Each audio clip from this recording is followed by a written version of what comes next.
पीला को हार हमीली गुलाब की, चंपा की बेली ने थाल संभाली। गोविंद प्रभु की शोभा झुलर हो, देखो कैसी समारी है प्यारे ने प्यारी।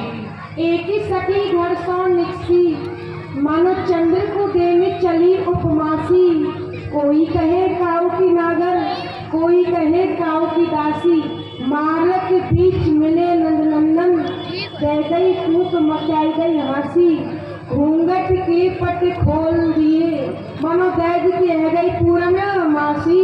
सोनू गुप्ता जो ठेकेदारी का कार्य करते हैं, नैना ताक रहे, झुक जाके जरोता में बाके बिहारी।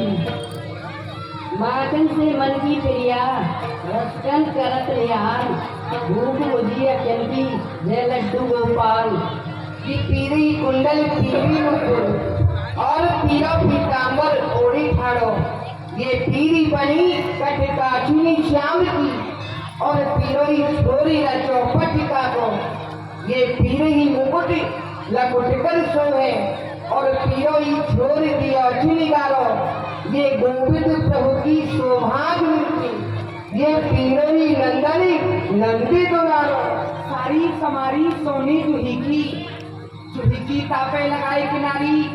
पंकज के दल को लहंगा, अनुयागुलवास की सुभत न्यारी।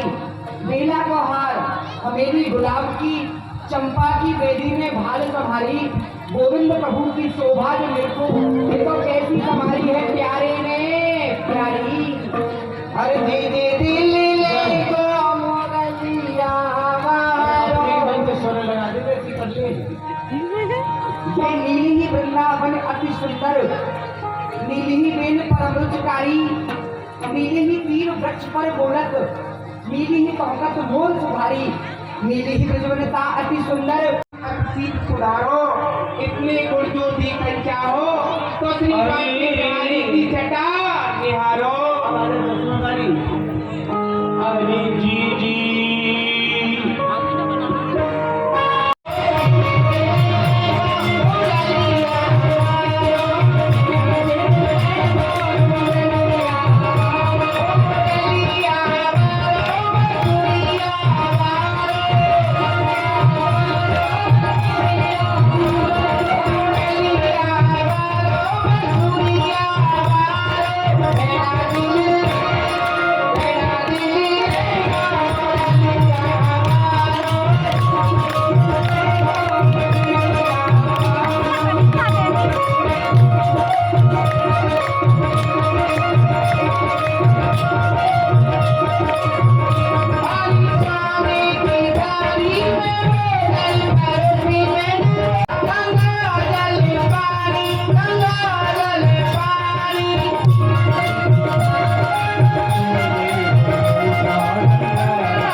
सुंदर युगल स्वरूप श्री राधा और माधव।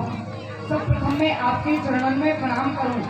तत्पश्चात इतनो निवेदन है कि धारिये चरण चार यमुना पुलिन में एहु श्याम हम सखीजन विनती करें ताकू न बिसारिए सारिये सकल फल काम न सो रस रस की रस कल पाए सो जिवाए पुन पारी पारी बपैया जन स्वाद भूत बरसाओ से हम बड़ी आराम से ले आते हैं, सेल्फी स्टिक ले आते हैं, रख देते हैं। कहीं डाली सेल्फी स्टिक ले आते हैं और ये रख देते हैं। क्या बनवारी श्याम राधिका कन्हैया आज रात में महारानी हे श्री प्रिया पीतंजू आपकी नित्रास मंडल को समय गयो है तो आप कृपा करके नित्रास मंडल में पधारो।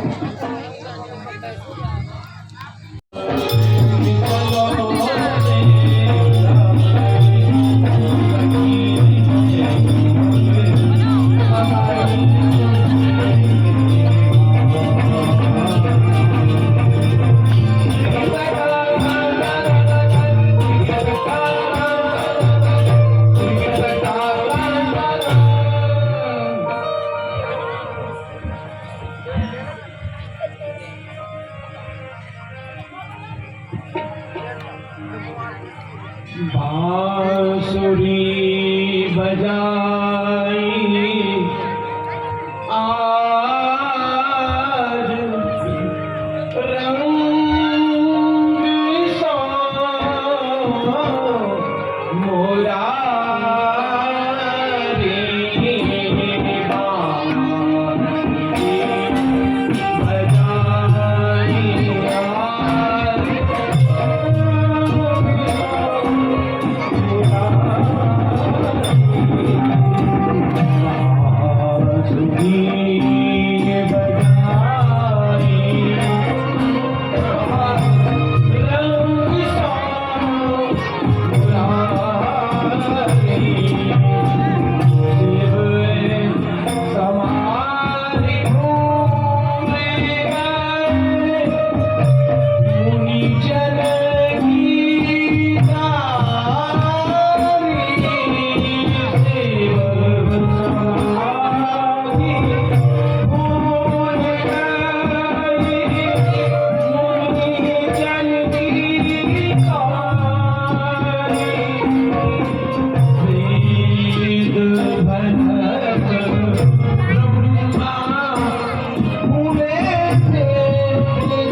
से तालियां बजा के गाइए और आनंद लीजिए।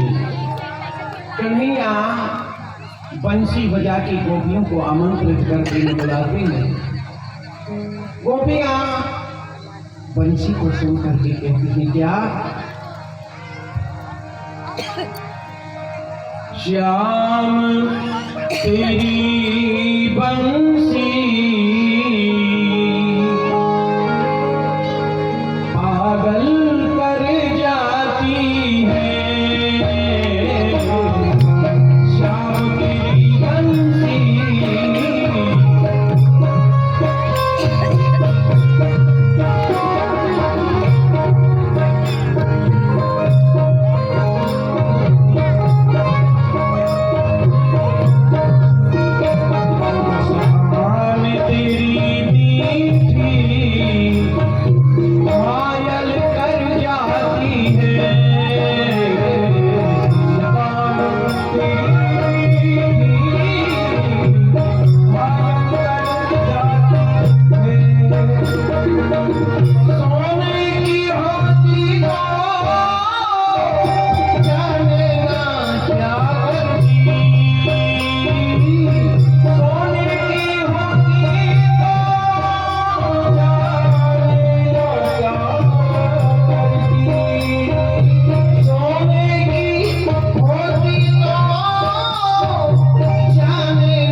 है। फिर एक सास क्या कहती है, जो माँ कल्पना कर रही थी बहू आ जाए, बासन पानी लेकर के तैयार रहती है, कहती है हाय हाय, जब से ये काले मूड की आई है तब से मेरा छोरा तो बिगड़ गया है। इसी की सुनता है, यही तो माया है, यही बस माया है। क्यों नहीं, क्यों धर्मराज, तुम क्या कहते हो? द्वारकाधीश में तो यही चाहता हूँ, ये पुत्र संयोग हो चुका है, अब आप कैसे भी इसका विवाह करा दें तो अति उत्तम रहेगा। तो हे पांडवों, इसके संयोग कन्या केवल इस संसार में माधव आप ही बता सकते हैं। मेरे पुत्र घटोत्कच के समान कौन कन्या है जो इसके साथ में विवाह कर सके? तो ध्यान से सुनो पांडवों, मैं तुम्हें एक छोटी सी कथा सुना रहा हूँ, ध्यान से सुनना। देखो, एक जगह है आसाम, आसाम में भी प्रायोजित ज्योतिषपुर है। वहां पर दुर्ग नाम का एक नगर है, वहां एक मुर नाम का दैत्य रहा करता था। वो इतना मायावी, उसके क्षेत्र में कोई भी जाता, उसके गले में फांसी लग जाती और वो उसे मार देता और उसे खा जाता। मेरे संत महात्माओं को चिंता होने लगी और कहने लगे, हे माधव, हे गिरधारी, हम भजन कैसे करें? हम भजन नहीं करेंगे तो ये पृथ्वी रसातल को चली जाएगी। देखिए ना, ये मूल अत्याचार कर रहा है। मुझे क्रोध आया, मैंने कहा मेरे संतों को इतना कष्ट मैं अभी देखता हूँ। मैं वहां प्रायिक ज्योतिषपुर दुर्ग में गया, मुर नाम का दैत्य मेरे सामने आया। मैंने कहा, अरे ओ दुष्ट, तू मेरे संतों को कष्ट देता है। वो मेरे से कहने लगा, ए राजकुमार, तू मेरे से युद्ध कर। मैंने कहा, युद्ध करेगा तो ठीक है। मैंने अपना सारंग धनुष उठाया, बाण चलाया और वहीं पर उस मुर दैत्य को मैं वापस जाने लगा। इतने में क्या हुआ पांडवों? क्या हुआ केशव? उसकी एक कन्या बड़ी ही दिव्य स्वरूप वाली और मेरे सामने आकर के खड़ी हो गई। एक हाथ में थप्पड़ और एक हाथ में उसके खड़ग थी, मानो को साक्षात भगवती का स्वरूप हो। और मेरे से कहने लगी, हे राजकुमार, तूने मेरे पिता को मारा है, मैं तुझे ऐसे नहीं जाने दूंगी। मैंने कहा, तू क्या करेगी? मैं तेरे से युद्ध करूंगी। मैंने कहा, सुनो कन्या, मैं स्त्री पर कभी शस्त्र नहीं उठाता, परंतु वह कन्या नहीं मानी, मुझे प्रचारने लगी और मेरे ऊपर खड़ग का प्रहार किया। तो मैंने भी सारंग धनुष से बाण छोड़े। आश्चर्य की बात तो ये है पांडवों, उस कन्या ने मेरे सभी बाणों को निष्फल कर दिया, सभी को काट दिया। मैंने कहा, इसमें इतना तेज, कृष्ण के बाणों को काट दी। मुझे क्रोध आया, मैंने सुदर्शन चक्र को उठाया, जो ही चलाना चाहा। वहीं पर आसाम की जो देवी है, कामाख्या देवी, मेरे सामने प्रकट हो गई और कहने लगी, हे मधुसूदन, हे गिरधारी, आप ये क्या करने जा रहे हैं? मैंने कहा, कामाख्या देवी आप यहाँ? बोले, हाँ गिरधारी, जिसे आप मारना चाहते हैं ये मेरी परम भक्ता है, इसका नाम मौलवी है। जिस दुष्ट को आपने मारा है ये उसी की पुत्री है। इसे काम कटकटा भी कहते हैं। इसे खपड़ और खटक खड़क मैंने ही दी है। अपितु आप चाहो तो इसे मार सकते हो, परंतु हे गिरधारी, हे नारायण, यदि आपने इसे मार दिया तो मेरा वरदान झूठा हो जाएगा। मैंने कहा, देवी, इस कन्या से जाकर के कहो ये अपने खड़ग और खड़ग को रख दे, तब मैं युद्ध से वापस आऊंगा। तो कामाख्या देवी ने मौलवी को गले से लगाया और कहा, पुत्री, तुम जो श्री कृष्ण को देख रहे हो ये साधारण पुरुष नहीं है, ये अजय है। इन्हें युद्ध में भगवान शंकर भी परास्त नहीं कर सकते। बेटी, तुम इन शस्त्रों को रख दो। और ये तो स्वयं नारायण है, जो इनके हाथ से मरता है वो मरता नहीं है, वो अमर हो जाता है। तुम्हारे पिता को इन्होंने मारा है, पिता ने कितने ही पाप किए, वो देखो सामने वाहन में बैठ करके सीधे वैकुंठ के लिए जा रहे हैं तुम्हारे पिता। उसी समय मौलवी ने शस्त्रों को रख लिया, मेरे सामने हाथ जोड़ करके खड़ी हो गई। उसी समय कामाख्या देवी ने एक बात कही, हे बेटी मौलवी, ये होने वाले तेरे ससुर है। जैसे ही कामाख्या देवी ने कहा ससुर, तो मैं और इसका ससुर बनूंगा। मैंने कहा देवी मैं समझा नहीं, मैं और आगे इसका ससुर कैसे? बोले ऐसे, जो भीम का पुत्र घटोत्कच है उसके साथ मौलवी का विवाह होगा तो आप इसके ममिया ससुर होंगे। मैंने कहा सच?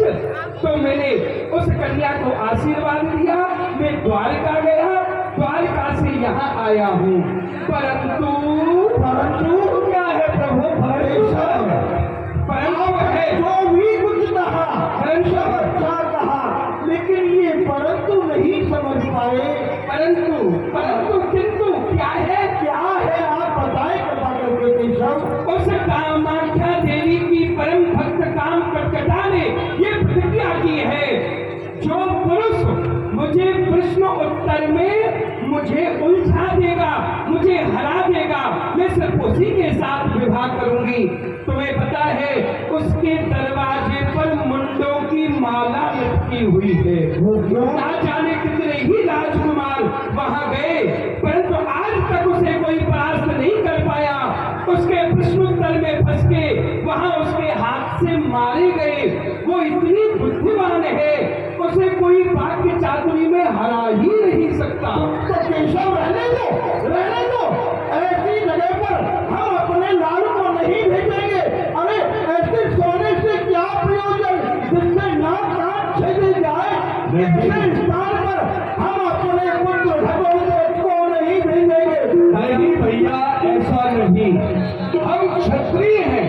फिर मेरा पुत्र भी कोई साधारण नहीं है, और अगर ऐसे छोटी छोटी समस्याओं से अगर ये भयभीत हो जाएगा तो इसके बुद्धि की परीक्षा कैसे होगी? इसके शरीर में कितनी बड़ी ताकत है, उसकी परीक्षा कैसे होगी? और युद्ध भूमि को क्षत्रियों का एक खेल होता है, इसलिए मुझे विश्वास है। और जिस पर गोविंद की कृपा हो, आपका आशीर्वाद हो, वो किसी से डरने वाला नहीं है। सके अर्जुन, तुम्हारी क्या इच्छा है, क्या राय है? क्या घटोत्कच को जाना चाहिए या नहीं जाना चाहिए? अर्जुन तुम ही कहो, क्या कहना है, इसको भेजे या नहीं भेजे? हे द्वारकाधीश, आप जो कह रहे हैं वो सब ही कह रहे हैं। मेरी भी यही इच्छा है, राजकुमार को जाने दीजिए और अपना नाम इस दुनिया में फैलाने दीजिए। तो फिर निर्णय हो गया। हे दादा धर्मराज युधिष्ठिर, तुम्हारा ये घटोत्कच के प्रति वात्सल्य भाव है, बच्चा है ना, वात्सल्य भाव। पिता माता सदैव चाहे पुत्र जितना भी बड़ा हो जाए परंतु बच्चा ही समझते हैं। इस भाव से उसकी योग्यता पर विश्वास नहीं होता। परंतु दादा भीम और हमारे सखे अर्जुन का दृढ़ निश्चय है, यदि घटोत्कच जाएगा तो विजय प्राप्त करके आएगा। एक बार घटोत्कच की भी राय ले लेते हैं। घटोत्कच, तुम्हारी क्या राय है? प्रभु हमारी क्या राय है? जो आपकी राय है। ठीक है, तो जाओ घटोत्कच, तुम अवश्य ही विजय प्राप्त करके आओगे। जाओ, तुम्हें शुभ आशीर्वाद है। परंतु याद रखना, जाते जाते मैं तुमसे एक बात कह रहा हूँ पुत्र, क्या सबकी बुद्धि को हम ही घुमाते हैं, हाँ? सबकी बुद्धि में हम ही बैठे हैं। तुम मेरा ध्यान धरते रहना और मेरा जप करते रहना। मैं अपने आप तुम्हारे मार्ग को सुगम कर दूंगा और तुम्हारा विवाह करा के लाऊंगा। चलो गुजरिए भगवान।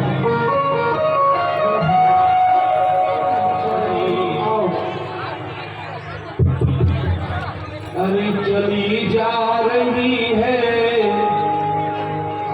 चली जा रही है क्या उम्र धीरे धीरे चली जा रही है, उम्र धीरे धीरे चली जा रही है।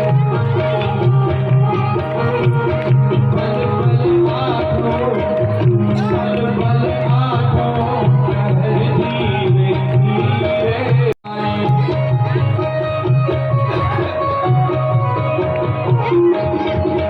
बचपन भी जाए, जवानी भी जाए, बुढ़ापे में होगा असर धीरे धीरे, बुढ़ापे में होगा असर धीरे धीरे चली जा रही है। जाकर के कहो राजकुमारी से एक दूर दराज से अतिथि आया है, हृदय में आपकी कामना रखता है, आपसे मिलना चाहता है। राजकुमारी जी की जय हो, जय हो, जय हो। कहो दासी क्या संदेश आए? एक वीर पुरुष आए हैं और आपकी कामना रखते हैं और आपसे मिलना चाहते हैं। क्या कहा? कोई दूर देश से कोई सुंदर राजकुमार आया है और मुझसे मिलना चाहता है। हाँ मुझे राजकुमारी, ये बताओ उसके पास कोई शस्त्र है? सच तो है राजकुमारी जी। तो उस राजकुमार से कहो अपने शस्त्र को वहीं रखकर और महलों में आए। देखिए आज्ञा। और राजकुमार जी, राजकुमार जी, जी कहो आपकी जो शस्त्र है वो यहीं रख दो और महलों के लिए आएगी। शस्त्र अपने यही रख दें हाँ और बिना शस्त्र के चले। हाँ, निहत्थ के अंदर जा सकते हो। कोई बात हो गई तो कोई बात नहीं हो, क्या हो तो ठीक है। चले।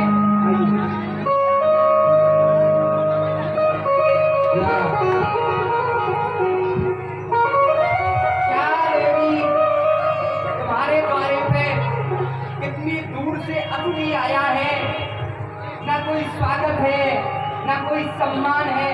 अतिथि का सम्मान करना आपसे नहीं आता है क्या? अरे क्यों नहीं आता है वीर पुरुष, अरे तुम आए हो पहली बार है, तुम्हारा स्वागत भी होगा, सत्कार भी होगा, सब कुछ होगा।